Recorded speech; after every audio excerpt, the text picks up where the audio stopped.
peradilan sudah dikuasai pihak-pihak lain seperti itu namanya peradilan sesat. Hanya satu aja jawabannya, bubarkan. Itu karena saya mengajukan hak angket korupsinya Bank Mandiri, total kerugian negara 20,1 triliun. 5 besar dari penerimanya itu adalah, terus kemudian yang ketiga Prabowo Subianto atas nama Kiani Kertas, itu 2,4 triliun. Ya praksi si Abdul Tuhan yang sibuk bawa karung ke sana, ngarung-ngarungin duit. Kayak itu ininya. Terus saya kembali di-recall oleh Amin Rais. Kok bisa di-recall tuh bagaimana? Tanda tangani pula sama siapa sih? Siapa yang ketua umum PAN yang paling bodoh itu si, sebelum Marta Rajasa itu loh. Misalnya ketua KPK, itu kan sejak awal sudah busuk duluan Firly Bahuri itu. Dan kemudian ternyata uang-uangnya COVID itu masuknya ke, ini masih dia nih, masuk ke nalangi BUMN, terus nalangi korporasi. Bagaimana begini? Korporasi, padahal utang piutang dari korporasi yang ditalangin tadi, yang kerugiannya itu sudah terjadi sebelum COVID. Nah, itu saya kira yang perlu, yang DPR-nya itu nggak bisa kita perbaiki kecuali DPR kita bubarkan. Parpol kita bubarkan, sama seperti 98 parpol dibubarkan, hanya kita aja di Indonesia. Jadi kesalahan-kesalahan seperti itu yang sebenarnya ada kesalahannya Amin Rais. Kenapa dia tidak bubarkan Golkar pada waktu itu? Masuklah kemudian yang ini PDIP. PDIP ini kan banyak di backup oleh anak-anaknya PKI, jadilah dia, jumlahnya banyak sekali bilangnya, 20 juta kata siapa. Lebih konyolnya lagi, PDIP itu nggak ada punya kontrol. Ada di situ si Megawati kan sudah tua, bentar lagi udah COVID. Nah, ini masalah itu dicampur lagi dengan urusan HIV lah apa, udah jelas salah, masih mau dilanjutkan. Jadi, nah nanti ini tanggal 18 ini, 17-18 lah. Ini saya pikir ada gerakan besar. Nah, Trunojoyo sudah siap-siap tuh mau nangkapin kita. Saya nggak mau ikut-ikutan lah. Biarkan yang yang anak-anak muda itu, kan anak muda itu tangkap kan masih kuat. Kita ini tua-tuanya udah nggak bisa. Nah, itu tanggal 18 mungkin ada gerakan yang lebih masif gitu kan. Yang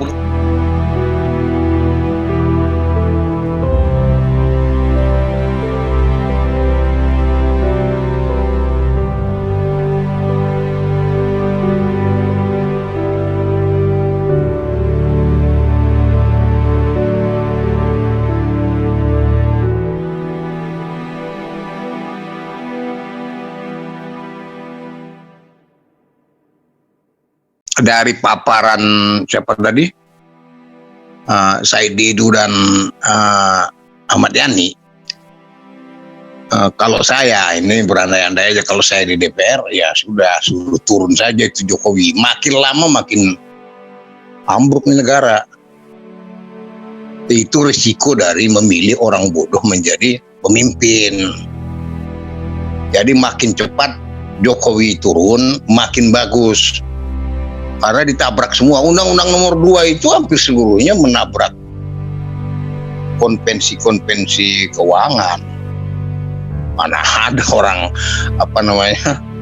korupsi terus kemudian tidak boleh dituntut. Yang benar aja, dapat hukum dari mana lu?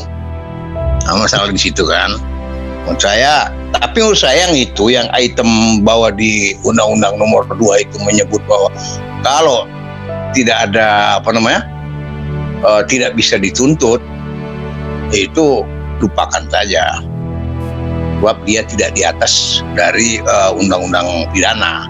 Undang-undang pidana sepanjang itu ada mens reanya, niat jahatnya ketemu, ya sudah tangkap, masukkan penjara, kan begitu. Nggak ada itu, ada jaminan ini, nggak ada itu. Menurut saya begitu. Sepanjang masih di undang-undang administrasi negara bisa. Tapi begitu sampai ke pidana, yuk ketemu Tapi disebut di undang-undang itu kan nggak disebut sebagai bahwa jika terjadi pelanggaran dan tidak ditemukan moral hazard. Dia pakai istilah kan moral hazard. Kalau di pidana bukan moral hazard, tapi mens rea, niat jahat. Nah, niat jahat ini nggak ada hambatannya, bos. Satu ya. Kedua, saya kan pernah juga di DPR. Seperti yang disebut Bang Atta, kemudian kena recalling saya dibatalkan. Ada 3 orang kami yang dibatalkan nih, review dulu ya. Atta Taliwang, Idris, dan saya. Tapi oleh Amin Rais tidak dieksekusi. Jadi salahnya di Amin Rais, bukan di kita. Itu sudah inkrah soalnya. Inkrah kita menang, dan dalam amarnya harus dikembalikan ke DPR. Tapi kan tidak, nggak dieksekusi sama Amin Rais. Nah sekarang Amin Rais ini di recall sama si sama si Julhas, Zulkifli Hasan. Rasain loh, sekali-sekali harus begitu dong berpikirnya. Kita juga digituin, didolimi dulu. Saya menang itu, inkrah di kasasi MA. Terus kemudian Atta Taliwang juga inkrah, si Idris itu juga inkrah. Nah, terus karena dizolimi nggak dieksekusi, mau diapain? Nah hari ini giliran Amin Rais yang dizolimi oleh si Julhas. Sudah benar itu, udah pas itu. Jadi ada ruang buat Pak Amin untuk merenung-renung. Jangan sok nyalain orang terus, dirinya sendiri salah gede-gede begitu, nggak ini gitu loh. Nggak tahu dia. Ya itu. Menurut saya di situ persoalannya. Saya kembali lagi ke masalah. Dari paparan keuangannya Said Didu tadi, itu kan sudah cukup jelas pelanggaran-pelanggaran itu. Seingat saya, kecuali itu sudah berubah gitu ya. Alokasi yang berubah dari yang sudah direncanakan itu adalah korupsi. Sebelumnya, jadi korupsi jalan terus sepanjang masih Jokowi yang jadi di situ, akan terus korupsinya ini. Oleh karena itu lebih cepatlah ya Pak Jokowi, Anda yang seraja deh dengan hormat ini, dengan tidak mengurangi rasa hormat gitu. Kenapa? Karena hancurin negara. Anda nggak paham hukum dan tidak mampu menghormati hukum. Jadinya kayak gitu. Buat kita rakyat ini, jangan lagi coba-coba memilih atau mengajukan orang bodoh menjadi pemimpin. Kawat itu jadinya seperti kita sekarang, nah jelas pelongong sana kemari. Alokasi yang saya lihat dari Pak Said Didu tadi sudah benar itu. Saya mau minta nanti ininya, filenya itu. Kemudian yang disebut Yani tadi, pasal 23 itu juga undang-undang tidak memenuhi syarat. Dan ini yang kemudian diajukan oleh ini. Tapi bagaimana caranya kita menembus yang MK yang korup juga? MK itu sudah tidak layak, mestinya sudah dibubarkan. Saya mau ngambil dari si Rocky Gerung. Kata Rocky Gerung, tangannya di Merdeka mana, kepalanya di sebelah mana, perutnya di sebelah mana gitu loh. Kalau peradilan sudah dikuasai pihak-pihak lain seperti itu namanya peradilan sesat. Hanya satu aja jawabannya, bubarkan. Lagi pula orang-orangnya, coba ya saya kasih contoh. Disertasinya Ahmad Basarah, itu jelas salah, bohong. Tetap aja oleh hakim-hakim MK itu di cum laude. Cum laude dari mana? Di cum laude tau. Dan itulah kemudian dasar awal yang membentuk yang namanya HIV itu. Makanya kalau itu diteruskan nanti tuntutan pidananya 107A, juga 107B, C, D, E, itu Ahmad Basarah itu harus dijadikan circumstances evidence, pasal-pasal makar itu kan. Saya kira di situ ininya apa namanya, persoalannya. Nah kemudian yang DPR itu, saya di DPR dulu sering berteriak saya, sehingga orang panggil saya itu vokalis. Di recall sama siapa? Sama Amin Rais. Sekarang nggak ada vokalis apaan, nggak ada ngomong. Dan DPR orang tuh. Saya dulu di recall. Terus persoalannya katanya urusan undang-undang perjudian. Saya mau bikin. Dari mana coba Amin Rais tahu kalau bikin undang-undang sendirian? Nah, itu yang rasional. Yang sebenarnya bukan itu. Itu karena saya mengajukan hak angket. Korupsinya Bank Mandiri, total kerugian negara 20,1 triliun. 5 besar dari penerimanya itu adalah misalkan Sukanto Tanoto 3,8 triliun. Nomor 2 itu Sumadi nama Jarum 2,8 triliun. Terus kemudian yang ketiga Prabowo Subianto atas nama Kiani Kertas itu 2,4 triliun. Yang keempat itu Semen Bersua 1,4 triliun. Yang kelima Bakri Telekom 860 miliar. Itu yang 5 terbesar. Total jenderal 21 perusahaan. Kerugian negara 20,1 triliun. Saya naikkan sampai ke paripurna. 7 kali saya pidato di Bamus. Itu yang kemudian ini minta saya dibatalkan ke saya. Gak mau saya. Yang ngotot itu siapa yang meminta itu? Siapa namanya? Abdullah Toha. Saya tolak. Kalau mau batalkan hak angket ya silakan tulis surat, kami menarik tanda tangan kami dari sini, selesai begitu. Itu persoalannya. Kemudian saya disuruh ini, rapatlah kami di fraksi, dibatalkan itu ini. Tapi fraksi si Abdullah Toha yang sibuk bawa karung ke sana, ngarung-ngarungin duit. Kayak itu ininya. Terus saya kembali di recall oleh Amin Rais. Kok bisa di recall tuh bagaimana? Tanda tangani pula sama siapa sih? Siapa yang ketua umum PAN yang paling bodoh itu sebelum Hatta Rajasa itu loh. Usaha. Nah, kira-kira itu ininya Nah, sekarang nggak berani orang-orang itu berteriak pun sudah nggak berani. Rupa-rupanya yang dulu itu kami sangat terganggu kalau ada orang lagi transaksi. Kalau ada transaksi di DPR itu terus kita berteriak, waduh, jadi pasar loak ini. Mereka berhenti sebentar. Kira-kira begitu di DPR itu hampir memang tiap hari yang ngomongin apa yang bisa diolah untuk jadi duit. Nah itu sekarang tidak begitu, seluruhnya mengolah dari kekuasaannya sampai ke DPR-nya. Nggak ada yang berteriak lagi. Ya sudah, kita rame-rame aja lah usung masuk ke neraka gitu kan. Kalau masih percaya neraka, saya yakin tidak ada yang percaya. Begitu ininya. Nah, saya kembali lagi ada saya lihat lagi laporannya orang DPR yang sangat bagus dari Banggar itu, si Sukanta ini. Sukanta ini bagus ininya.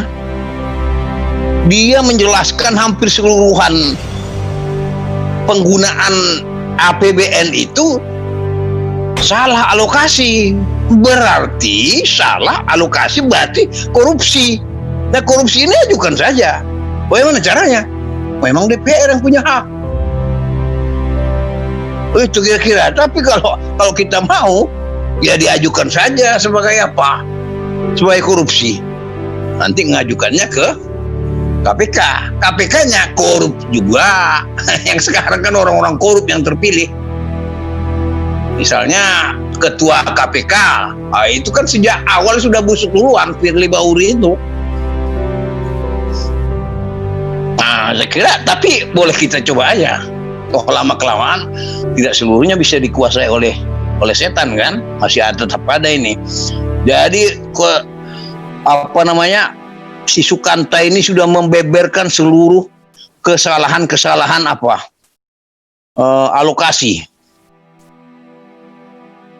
Dan kemudian ternyata uang-uangnya COVID itu masuknya ke ini masih dia nih, masuk ke nalangi BUMN, terus nalangi korporasi. Gimana begini? Korporasi, padahal utang piutang dari korporasi yang ditalangin tadi, yang kerugiannya itu sudah terjadi sebelum COVID. 4,9% pertumbuhan ekonomi. Nah itu mereka sudah punya utang sampai 5.000 triliun lebih. Nah ini yang kemudian dialokasikan ke sana. Dari sanalah kemudian diambil dari belakang. Ya para koruptor itu begitu. Nanti saya alokasikan lu ya. Nanti lu store ke belakang gitu loh. Nah ini kan modus-modus mudah. Nah ini masalah ini. Jadi ini bisa dilaporkan, ini orang konkret ini angka-angkanya. Nah, itu saya kira yang perlu, yang DPR-nya itu nggak bisa kita perbaiki kecuali DPR itu kita bubarkan. Parpol kita bubarkan. Sama seperti 98, parpol dibubarkan. Yang salah dibubarkan di situ adalah tidak dibubarkannya Partai Golkar. Padahal Golkar yang kalah. Mestinya tidak ada di atas bumi ini orang yang kalah kemudian jadi lagi. Hanya kita aja di Indonesia. Jadi kesalahan-kesalahan seperti itu yang sebenarnya ada kesalahannya Amin Rais. Kenapa dia tidak bubarkan Golkar pada waktu itu? Masuklah kemudian yang ini PDIP. Nah, PDIP ini kan banyak di backup oleh anak-anaknya PKI. Jadilah dia. Jumlahnya banyak sekali. 20 juta kata siapa? Kata si penulis Aku Bangga Jadi Anak PKI kan? Ripka. Ya Ripka Ciptaning. Nah inilah kemudian dicontoh lagi polanya Golkar oleh PDIP. Nah pada waktu PDIP di luar, saya bareng PDIP waktu itu. Ya kita teriak-teriak, yang waktu itu kan berkuasa siapa? Siapa? Demokrat. Tiap kali ada Demokrat bermasalah, kita hajar.